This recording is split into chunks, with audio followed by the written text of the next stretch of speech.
سے خوب واقف ہے کیونکہ وہ مکر گئی تھی۔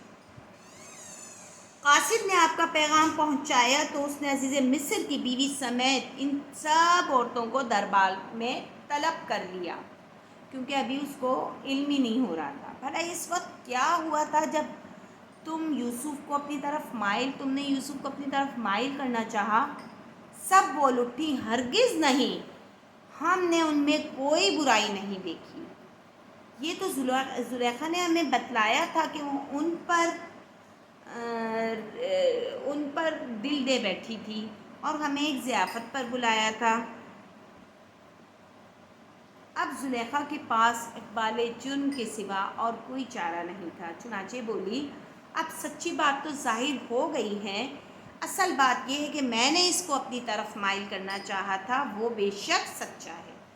اب یوسف نے کہا کہ میں نے یہ اس لیے کیا تاکہ عزیز مصر کو معلوم ہو جائے کہ جب میں اور زلیخا اکیلے تھے تو میں نے اس کی پیٹھ پیچھے اس کی امانت میں خیانت نہیں کی۔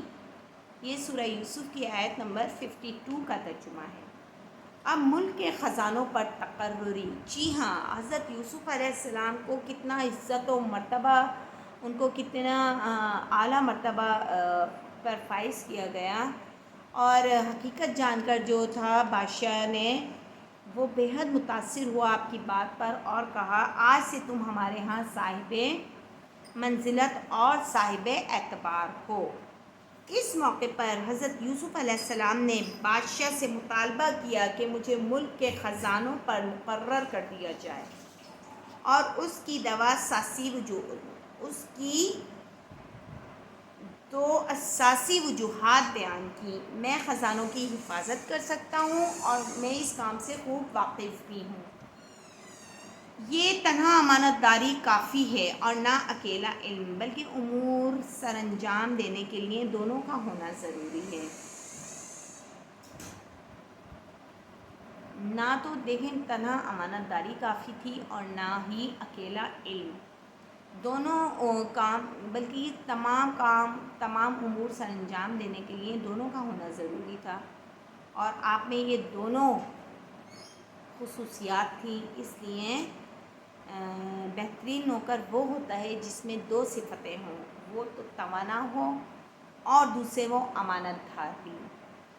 اور چونکہ حضرت یوسف علیہ السلام میں یہ دونوں خصوصیات پائی گئی تھیں، اللہ نے اس کو تم پر فضیلت دی اور بادشاہی کے لیے منتخب فرمایا ہے۔ اس نے اسے علم بھی بہت سا بخشا ہے اور تن و توش بھی بڑا عطا کیا ہے۔ سورہ بقرہ کی آیت نمبر 247۔ یہ کس کے بارے میں ذکر ہو رہا ہے؟ حضرت یوسف علیہ السلام کے بارے میں۔ اور بے علم اکثر کاموں کو بگاڑ بیٹھتے ہیں، اسی لیے نبی کریم صلی اللہ علیہ وآلہ وسلم نے فرمایا، جب امور نااہلوں کے سپرد ہونے لگیں تو قیامت کا انتظار کرو۔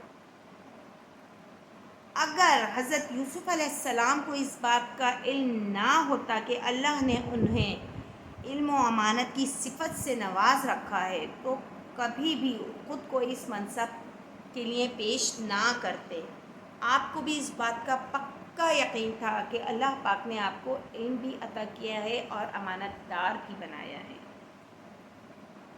اور یہ دونوں امور جو ہیں وہ اللہ کے احکام کو جاری کرنے، عدل و انصاف کو پھیلانے اور منصب نبوت کی ذمہ داریوں کو ادا کرنے کے لیے اللہ تعالیٰ نے آپ میں یہ دونوں صفات شامل کی تھی، ڈال دی تھی۔ دوسرے، آپ جانتے تھے کہ آپ کے سوا کوئی دوسرا ہی اس منصب کا اہل نہیں ہو سکتا، اس لیے آپ نے محض رضائے خداوندی کے لیے اس عہدے کا مطالبہ کیا، نہ کہ دنیا اور ملک کی محبت کے لیے۔ اس وقت آپ کی عمر 30 سال تھی۔ جی ہاں ناظرین و حاضرین، جب آپ کو یہ منصب عطا کیا گیا تو آپ کی عمر 30 برس تھی۔ اب آپ کا ہر جگہ اکرام و اعزاز بھی تھا اور آخرت کی عزت بھی، اور اس طرح ہم نے یوسف کو ملک مصر میں جگہ دی اور وہ اس ملک میں جہاں چاہتے تھے رہتے تھے۔ ہم اپنی رحمت جس پر چاہتے ہیں کرتے ہیں، اور نیکوکاروں کے اجر کو ضائع نہیں کرتے، اور جو لوگ ایمان لائے اور ڈرتے رہے ان کے لیے آخرت کا اجر بہت بہتر ہے۔ یوسف کی آیت نمبر 56-57 ہے۔ اب یہاں بھائیوں سے ملاقات، جی ہاں، حضرت یوسف علیہ السلام کی اپنے بھائیوں سے ملاقات کا آغاز ہوتا ہے۔ آپ کی تعبیر کے مطابق مصر میں 7 سال تک خوب غلہ ہوا۔ آپ نے ہر شہر کے غلے کو جمع کر لیا۔ ان 7 سالوں کے بعد قحط والے سال شروع ہو گئے۔ اب جو تھے آگے 7 سال قحط آنا تھا، جو مصر سے لے کر شام تک اور قرب و جبار کے سب علاقوں میں پھیل گیا۔ اب سب لوگ غلے کے حصول کے لیے مصر کا رخ کرنے لگے، کیونکہ ان کو وہاں پتہ چل گیا کہ اہل مصر نے غلہ اکٹھا کر رکھا ہے، مطلب غلہ 7 سالوں میں انہوں نے جمع کر لیا ہے۔ جو جب 7 سالوں میں بہت زیادہ غلہ پیدا ہوا تو انہوں نے اس غلے کی کاش جمع کرنی شروع کر دی تھی، مطلب اپنے مطلب جو ان کے اوپر اب برا وقت آنے والا تھا، تنگی کا وقت آنے والا تھا، تنگ دستی کا وقت آنے والا تھا، اس وقت کے لیے انہوں نے پہلے سے غلہ جمع کر کے رکھا ہوا تھا۔ اب سب لوگ غلے کے حصول کے لیے مصر کا رخ کرنے لگے، کیونکہ انہیں معلوم تھا کہ اہل مصر نے غلہ اکٹھا کر رکھا ہے۔ دوسروں کی طرح برادران یوسف بھی حضرت یعقوب علیہ السلام کے حکم سے غلہ لینے کے لیے مصر روانہ ہو گئے۔ آپ نے اپنا بیٹا بنیامین اپنے پاس رکھ لیا، روک لیا اور دوسرے 10 بھائیوں کو بھیج دیا، کیونکہ وہ حضرت یوسف علیہ السلام کو تو کھو چکے تھے، تو اب وہ مزید اپنے دوسرے بیٹے کو نہیں کھونا چاہتے تھے۔ اب حضرت یوسف علیہ السلام کے بعد آپ کو اس سے سب سے زیادہ پیار تھا۔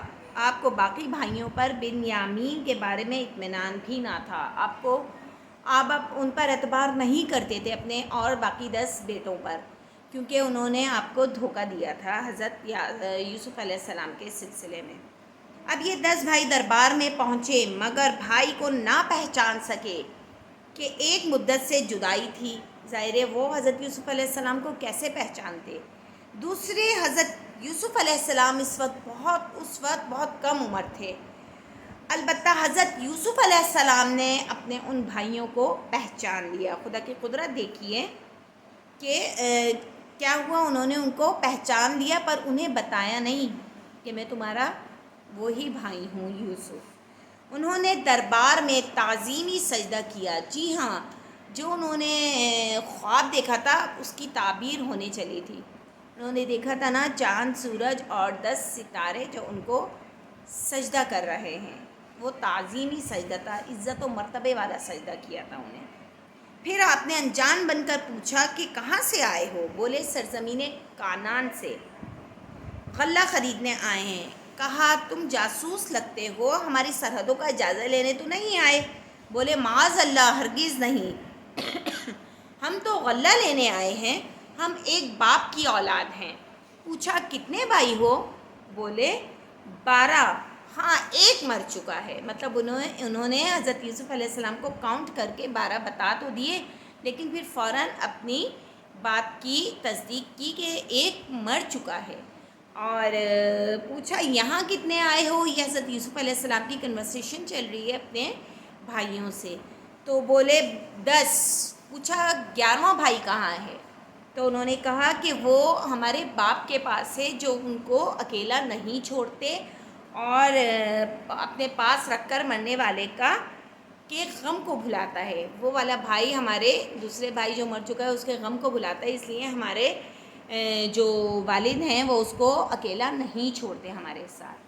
اس پر آپ نے کہا میں تمہاری بات کی صداقت کا پتہ لگاؤں گا۔ ایسا کرو کہ اب ایک بھائی کو میرے پاس چھوڑ دو اور باقی گھر والوں کے لیے غلہ لے جاؤ، اور وہاں والے چھوٹے بھائی کو لے آؤ تاکہ پتہ چلے کہ تم سچے ہو، اور یہ بھی بتلا دیا کہ اگلی دفعہ اگر بھائی کو نہ لائے تو غلہ بھی نہیں ملے گا۔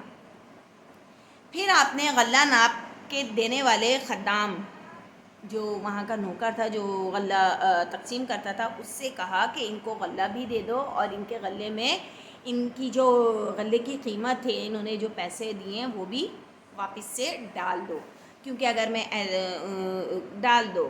اور آپ نے اس لیے کیا کہ جب یہ گھر جا کر دیکھیں گے کہ غلہ بھی ہے اور اس کی قیمت بھی واپس مل گئی ہے تو اگلی دفعہ یہ ضرور واپس آئیں گے۔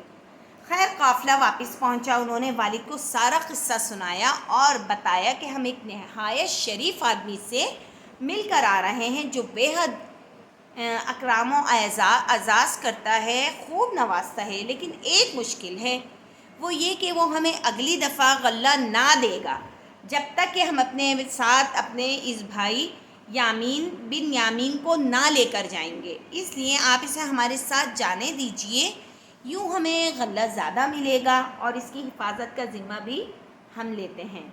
والد نے انہیں ایک پچھلا کیا ہوا جو انہوں نے عہد یاد دلایا جو یوسف کے بارے میں تھا۔ اس میں کیا کیا جو اب اس کے بھائی کے بارے میں بھی تم پر بھروسہ کروں، یہ حضرت یعقوب علیہ السلام اپنے بیٹوں سے کہہ رہے ہیں۔ اب سارے سامان کھولنے لگے، کیا دیکھا کہ غلے کے ساتھ غلے کی قیمت بھی موجود ہے جو چاندی کے سکے تھے۔ یہ دیکھ کر بھائی کہنے لگے، ابا بھلا اس سے زیادہ اور کیا اکرام ہو سکتا ہے، یہ بادشاہ کتنا کریم ہے، اب تو بن یامین کو ہمارے ساتھ ضرور دے دیجئے بھیجیے۔ بیٹوں کے اصرار اور بادشاہ کے سلوک کو دیکھ کر حضرت یعقوب علیہ السلام کے دل کو تسلی ہوئی اور بن یامین کو ساتھ بھیجنے کا ارادہ کر لیا، لیکن ان سے پکے وعدے لیے کہ اب کے ساتھ حضرت یوسف علیہ السلام والا معاملہ نہ کرنا۔ انہیں تنبیہ بھی کر دی کہ دیکھو اب تو میں تمہارے ساتھ بن یامین کو بھیج رہا ہوں، لیکن یوسف والا معاملہ اس کے ساتھ نہ کر دینا، اسے بحفاظت لے جانا اور بحفاظت سلامت گھر واپس لے کر آنا۔ بیٹوں نے عہد کر لیا اور آپ نے معاملہ اللہ کے سپرد کر دیا اور جاتے ہوئے وصیت کی کہ ایک ہی دروازے سے شہر میں داخل نہ ہونا کہ نظر نہ لگ جائے، کیونکہ سب بڑے خوبرو اور جوانے رانا تھے۔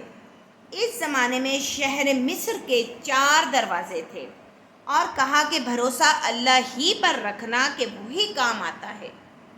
یہ جملہ تفصیلات آیات 63 سے 67 میں موجود ہے۔ حضرت یوسف علیہ السلام مصر واپسی۔ اب 11 بھائیوں کا قافلہ غلہ لینے کے لیے مصر پہنچ گیا اور باپ کی نصیحت کے مطابق متفرق دروازوں سے داخل ہوئے، جو ان کے والد نے کہا تھا کہ ایک ہی دروازے سے داخل مت ہونا، 4 الگ الگ دروازے سے داخل ہونا تاکہ تمہیں نظر نہ لگے، کیونکہ وہ جو 10 بھائی تھے وہ بھی انتہائی خوبصورت تھے اور جوان تھے اور تندرست و توانا تھے، خوب طاقتور تھے، تو انہوں نے ان کے باپ کو فکر تھی، ظاہر ہے وہ بھی ان کی اولاد تھے، کہ ان کو کہیں نظر نہ لگ جائے۔ بہرحال یہ تدبیر تقدیر سے بچا دے گی اور تدبیر کو بڑی تاثیر حاصل ہوتی ہے۔ حضرت یوسف علیہ السلام نے انہیں بڑے اعزاز سے ٹھہرایا اور تدبیر یہ کی کہ ہر 2 بھائیوں کو ایک کمرہ دے دیا، یوں بن یامین کو اکیلے ٹھہرایا اور اس سے جا کر تنہائی میں ملاقات کی، حقیقت حال سے آگاہ کیا کہ میں ہی یوسف ہوں، اور تاکید کی کہ دوسروں کو نہ بتانا۔ دونوں بھائیوں کی خوشی کی انتہا نہ رہی۔ آپ نے کہا، بھائیوں کی پچھلی زیادتیاں بھول جاؤ، جو ہوا سو ہوا۔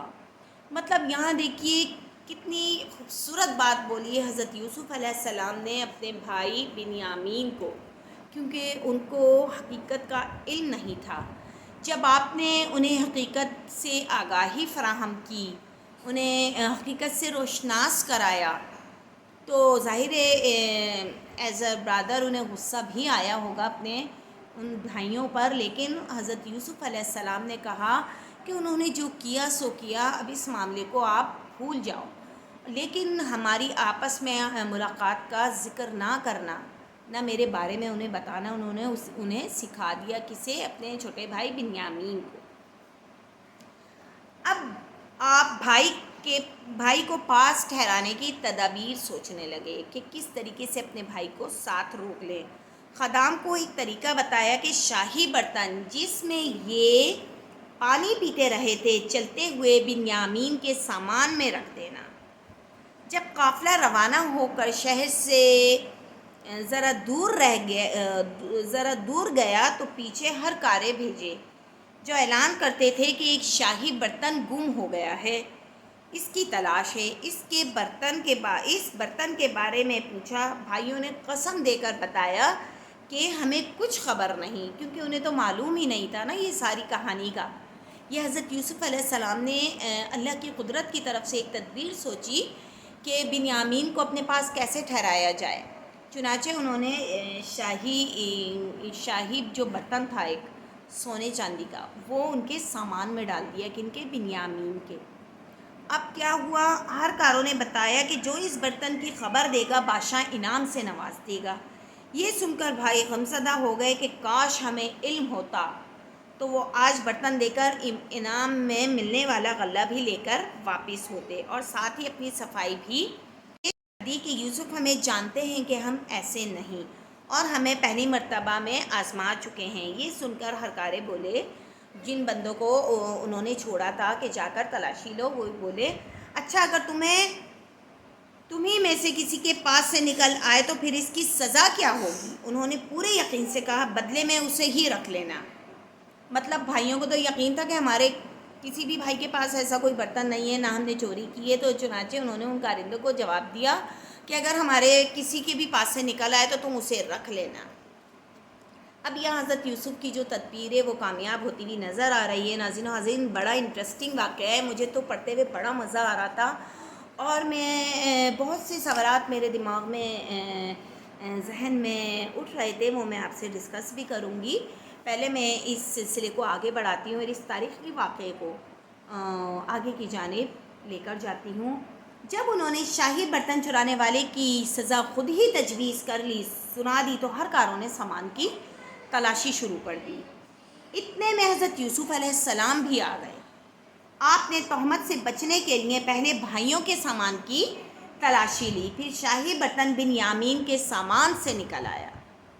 جی ہاں، اب بھائیوں کے لیے اس کے سوا کوئی چارہ نہیں تھا کہ بنیامین کو حضرت یوسف علیہ السلام کے پاس چھوڑ جائیں، کیونکہ یہ سزا وہ خود تجویز کر چکے تھے۔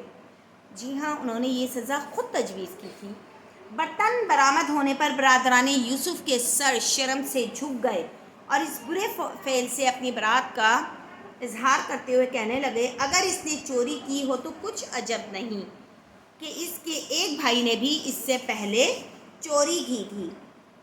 مطلب یہ تھا کہ ہم جو ایک ماں کی اولاد ہیں وہ بنیامین اور حضرت یوسف علیہ السلام کی طرح نہیں جو دوسری ماں سے ہیں۔ اب برادران یوسف نے حضرت یوسف علیہ السلام کی جس چوری کا ذکر کیا اس کی تفصیل بیان کرتے ہوئے بعض مفسرین نے اسرائیلیت کا ڈھیر لگا دیے۔ سب اقوال لغو اور باطل ہیں، اس لیے ان کا یہاں جو ہے تذکرہ کرنا بھی مناسب نہیں ہے۔ سیدھی سی بات یہ ہے کہ انہوں نے حضرت یوسف علیہ السلام پر الزام لگایا تھا، آپ نے یہ سن کر صبر اور برداشت سے کام لیا اور ان کی بات کی تلخی کو دل سے نکال دیا، ان کی بات کی تلخی کو دل میں رکھا اور کہا بڑے بدقماش تم ہی ہوگے کہ مجھ پر چوری کا الزام دھرتے ہو، حالانکہ اللہ جانتا ہے کہ میں اس سے بری ہوں۔ اب برادران یوسف کو باپ سے کیا دوسرا عہد جو انہوں نے عہد کیا تھا، وعدہ کیا تھا، یاد آیا کہ بھائی کو واپس لائیں گے، اس لیے منت سماجت کرنے لگے، کہنے لگے اس کا باپ بہت بوڑھا ہے۔ یہ سورہ یوسف کی آیت نمبر 78 کا بھی ترجمہ ہے۔ یہ بھائی آپس میں بات کر رہے ہیں حضرت یوسف علیہ السلام سے بنیامین کے بارے میں، اور وہ اس سے بے حد محبت کرتے ہیں اور وہ اسی سے اپنے گم شدہ بیٹے کا غم غلط کرتے ہیں، اس لیے اس کو چھوڑ دیجئے اور اس کی جگہ ہم میں سے کسی کو رکھ لیجئے۔ ہم دیکھتے ہیں کہ آپ احسان کرنے والے ہیں۔ آپ نے ان کی تجویز ماننے سے انکار کر دیا، کیونکہ یہ تدبیر تو خود آپ نے ہی سوچی تھی، تو آپ ان کی بات کو کس طریقے سے حامی بھرتے؟ چنانچہ آپ نے صاف انکار کر دیا۔ کافی بحث و تکرار کے بعد برادران یوسف کو یقین ہو گیا کہ بنیامین چھوٹنے والا نہیں۔ اس لیے الگ ہو کر سوچ بچار کرنے لگے کہ اب کیا کریں اور واپس جا کر باپ کو کیا جواب دیں گے۔ آخر بڑے بھائی نے کہا، کیا تم نہیں جانتے کہ تمہارے والد نے تم سے اللہ کا عہد لیا ہے کہ ہم بنیامین کو واپس لائیں گے، اور اس سے پہلے بھی تم یوسف کے بارے میں قصور کر چکے ہو۔ اس وقت بھی عہد دیا تھا مگر یوسف واپس نہ لائے۔ اب شرم کے مارے تو سرزمین مصر سے نہ جاؤں گا جب تک کہ والد حکم نہ دیں گے یا اللہ میرے لیے کوئی اور تدبیر پیدا کر دے۔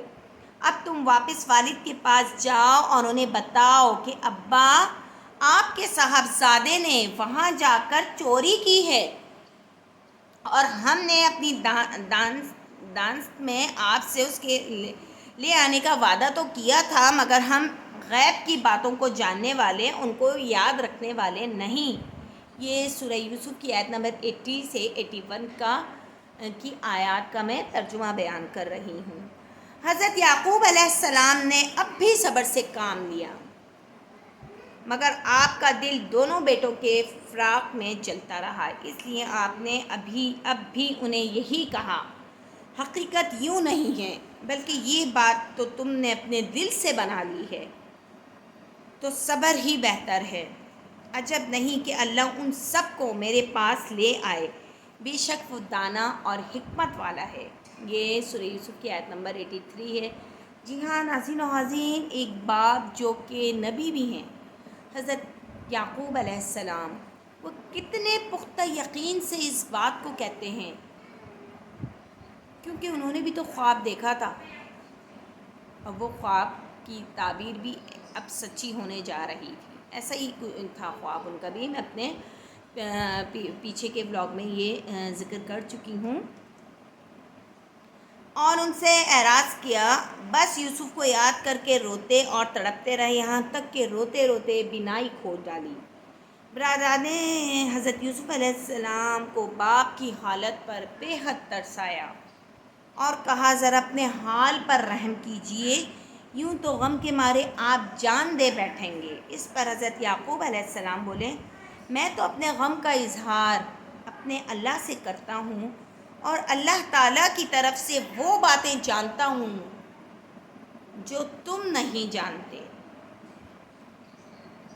جی ہاں ناظرین و حاضرین، یہاں حضرت یعقوب علیہ السلام حضرت یوسف علیہ السلام سے یہ بات کہہ رہے ہیں، اب جاؤ اور جا کر یوسف اور اس کے بھائی کو تلاش کرو، اور اللہ کی رحمت و وسعت سے مایوس نہ ہو، کہ اللہ کی رحمت سے بے ایمان لوگ مایوس ہوا کرتے ہیں۔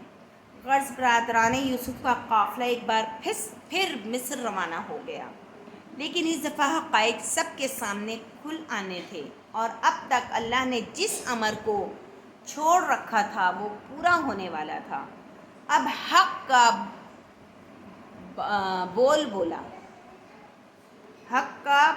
بولا بالا اور باطل کا سرنگوں ہونے والا تھا، اور یہی اللہ کی صفت ہے، یعنی وہ دین حق پر چلنے والوں کی زندگی ہے، جسے قرآن کریم ہمیں جا بجا بیان کرتا ہے۔ اب برادران یوسف بڑی عاجزی و انکساری کے ساتھ دربار میں داخل ہوتے ہیں اور منت و آزاری کی حد کر دیتے ہیں، جس پر ان کے سوال کرنے سے پہلے ہی جناب حضرت یوسف علیہ السلام کا دل بالآخر نرم پڑ جاتا ہے۔ انہوں نے اپنی بے کسی اور بھوک و افلاس کا ذکر کرتے ہوئے کہا، اے عزیز، ہمارے اہل و عیال بڑی تکلیف میں ہیں، اور ہم تھوڑا سا سرمایہ لائے ہیں جو ہماری ضروریات کے لیے بھی کافی نہیں، اس لیے ہم پر رحم کیجیے، ہماری ضروریات کے بقدر ہمیں غلہ بھی دے دیجیے، اور ہمارے بھائی کو بھی ہمارے ساتھ روانہ کر دیجیے۔ اب حضرت یوسف علیہ السلام ضبط نہ کر سکے اور اپنے بھائیوں کو اپنی حقیقت بتا ڈالی، اور ان کے جرم کو بھی ان پر واضح کر دیا، چنانچہ انہیں ڈانٹتے ہوئے کہا، تمہیں معلوم ہے کہ جب تم نادانی میں پھنسے ہوئے تھے تو تم نے یوسف اور اس کے بھائی کے ساتھ کیا کیا تھا؟ یہ بات ان پر بجلی بن کر گری، اور ماضی کی ساری داستان ان کی نگاہوں کے سامنے آ گئی، کہ کس طرح انہوں نے نہایت بے دردی اور سنگ دلی سے اپنے چھوٹے بھائی یوسف کو ایک کنویں میں پھینک دیا تھا، اور ایک بیابان بے یار و مددگار جنگل کے اندھے کنویں میں ان کو دھکیل دیا تھا۔ اب انہیں اپنے چاروں طرف اندھیرا نظر آنے لگا اور زمین باوجود کشادہ ہونے کے اپنے اوپر تنگ محسوس ہونے لگی، اور بے اختیار بول اٹھے، کیا تم ہی یوسف ہو؟ آپ نے فرمایا، ہاں میں ہی یوسف ہوں، اور بنیامین کی طرف اشارہ کر کے کہنے لگے، یہ میرا بھائی ہے، اللہ نے ہم پر بڑا کرم کیا ہے، بڑا احسان کیا ہے۔ جو شخص اللہ سے ڈرتا اور صبر کرتا ہے تو اللہ نیکوکاروں کا اجر ضائع نہیں کرتا۔